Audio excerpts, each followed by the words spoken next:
minutos. Saludo, buenos días al país. Buenos días, República Dominicana. Estamos al medio de la semana y estamos próximos al día de la restauración, un día, el viernes próximo, en el que crece la dominicanidad, el amor por el país, pero también hay temas pendientes en la política dominicana. Uno de ellos es el acuerdo del 2015, un acuerdo que entre la dirección, la máxima dirección del partido de gobierno, el de la Liberación Dominicana, sobre la distribución del poder entre las dos facciones que componen esta organización política. Un acuerdo que contemplaba la no reelección, una serie de detalles, incluyendo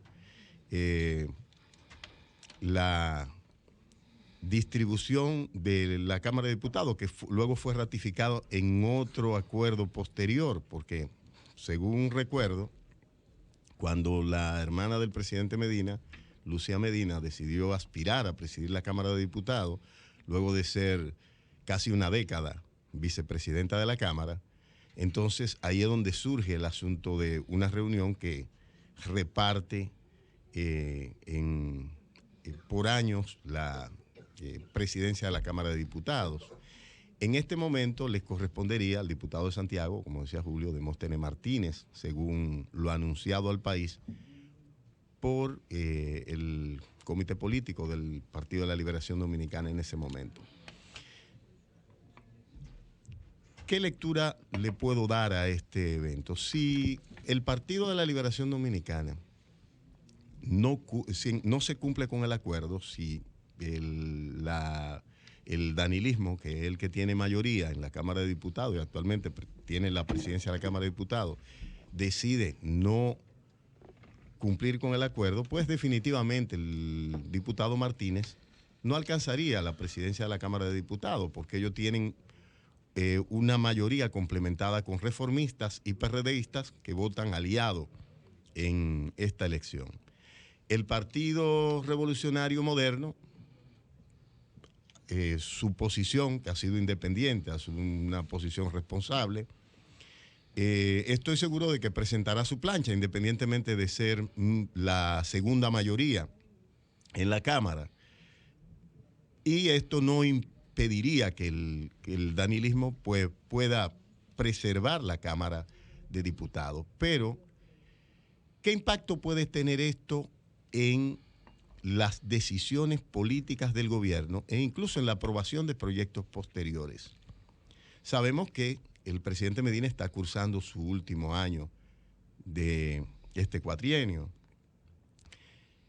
Los leonelistas, independientemente de las tensiones, porque aquí hay gente que dice, la oposición a Leonel, es totalmente falso.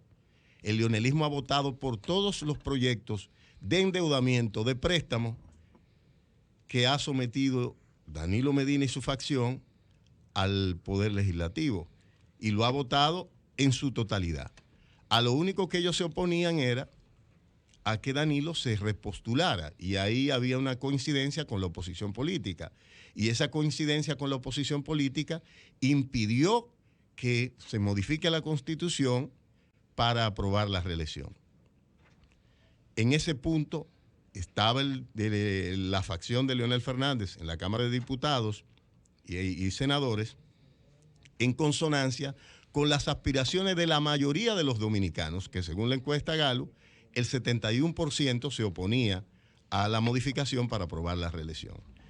Pero ¿cuál sería el escenario? Entonces ahí sí tendríamos un escenario de división en la Cámara de Diputados para los proyectos del presidente Medina, que se le encarecerían, porque todos sabemos que el apoyo de las facciones, el apoyo de estos partidos, de los minoritarios que tienen representación en la Cámara, y hablo de los reformistas y PRDistas, aunque los PRDistas son aliados del gobierno de Danilo Medina, pues tendría un costo para los procesos, pero también algunos proyectos pudieran dificultarse su aprobación si la confrontación entre las facciones oficialistas se lleva al seno de la Cámara. Entonces, para mí sería una jugada un tanto negativa para la página del presidente Medina, aunque ya ellos denunciaron un acuerdo que todos firmaron, incluso con términos inapropiados, a la luz de que ahí a nadie se le encañonó para que firmara el acuerdo que se llegó, y el propio presidente en su discurso anunció que estaba incluso atesorando la idea de no respetar el acuerdo con el tema de la reelección. Lo de el proceso de modificación a la Constitución es un proceso que no se consigue simplemente con presidir la Cámara, se requiere de un consenso. Y verdaderamente, aunque las pasiones nos nublan la razón y todos tenemos el sesgo de nuestras propias pasiones, le tememos a que nos digan oficialistas o que ya negociamos con el gobierno. Creo que un partido de oposición como el PRM debe observar bien el proceso y estudiar sus pasos frente a la posibilidad de la construcción de un acuerdo que permita la modificación a la Constitución. La Constitución necesita ser modificada en varios aspectos, pero no solo puede ser para un elemento. La unificación de las elecciones debió preverse mucho antes, no lo hicimos, es algo pendiente. ¿Urge al PRM aprobar una modificación a la Constitución? Creo que no. ¿Se debe negar el PRM a que se modifique la Constitución con el propósito de unificar las elecciones? Pienso que es un tema a estudiarlo al margen de los que sean nuestras pasiones y pensar en cuánto beneficia a la sociedad dominicana, porque al fin y al cabo ese es el objetivo político de una organización que representa a la mayoría de la oposición en este país.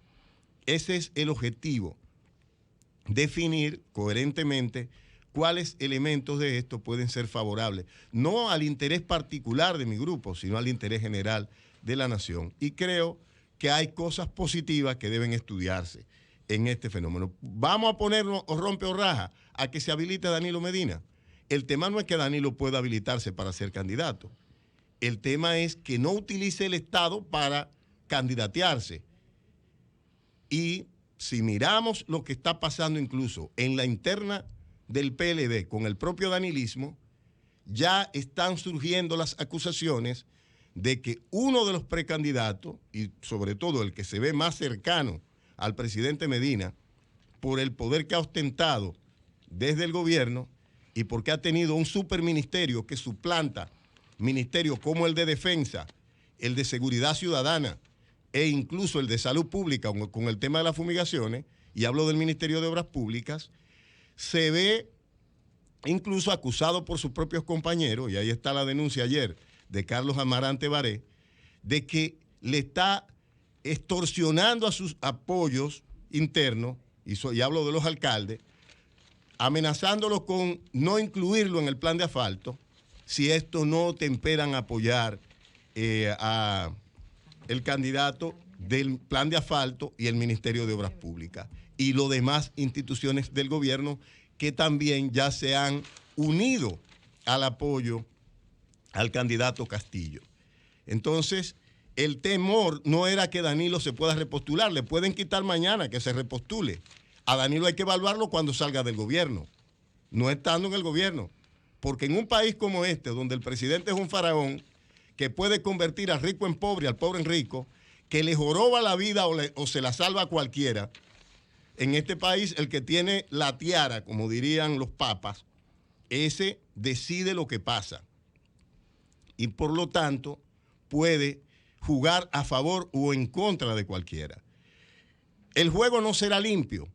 Y la evidencia de que no será limpio son las propias denuncias de los candidatos del danilismo, porque nadie le puede endilgar a Carlos Amarante Baré que no sea un danilista originario incluso, que enfrentó a Leonel Fernández por estar a favor del danilismo, y ahí están las denuncias. Podemos buscar los periódicos de la época de cuando estuvo en migración, denunciando que Leonel había traicionado incluso a Juan Bosch porque se oponía a que Danilo fuera el candidato. Y hablo del proceso como el del 2007, junto a Tati Guzmán, que todo el mundo sabe que estuvieron del lado de Danilo Medina. Entonces, en ese escenario, creo que el Partido Revolucionario Moderno debe observar, plantear sus propios objetivos, no a partir de lo que digan las redes ni las opiniones de los terceros, sino a partir del interés político que tenga como organización para defender los intereses nacionales y para mejorar el estatus jurídico del país, que podamos buscar una solución a grandes problemas que nuestras leyes no nos permiten solucionar. Entiendo, para el cierre final, que si Danilo Medina decide no cumplir con el acuerdo, no será el primer acuerdo que no cumpla. Ya él había prometido en el 2012 cuando llegó que no iba a una reelección y fue. Había prometido de nuevo que no iba e intentó ir, no fue porque los votos no le dieron, independientemente de lo que se diga. Y también ya mandó a candidatos de su propio entorno a lanzarse a buscar una candidatura cuando ya él tenía un preseleccionado. Entonces, en ese escenario, el país ha de valorar que no se trata de inhabilitar a Danilo. Danilo puede estar habilitado, eso no importa. Lo que no debe estar habilitado es para usar los recursos públicos en favor de una candidatura suya, cuando él mismo dijo en un momento que nuestras instituciones son demasiado débiles como para que desde el gobierno se propicie a un candidato y sea derrotado. Que se necesita realmente denuclear toda la fuerza, y por eso el llamado a todo el que se llame opositor en este país a nuclearse en favor de la propuesta que puede convertirse en la fuerza del cambio que necesita la República Dominicana. Porque si la oposición no se une, si no hacemos un esfuerzo con el candidato que la gente identifica, estoy seguro que los ciudadanos nos uniremos para darle un cambio contundente a este país como lo necesita a partir del 20. Son las 7:54 minutos. Eury Cabral. Gracias al Dios Todopoderoso, Jesús.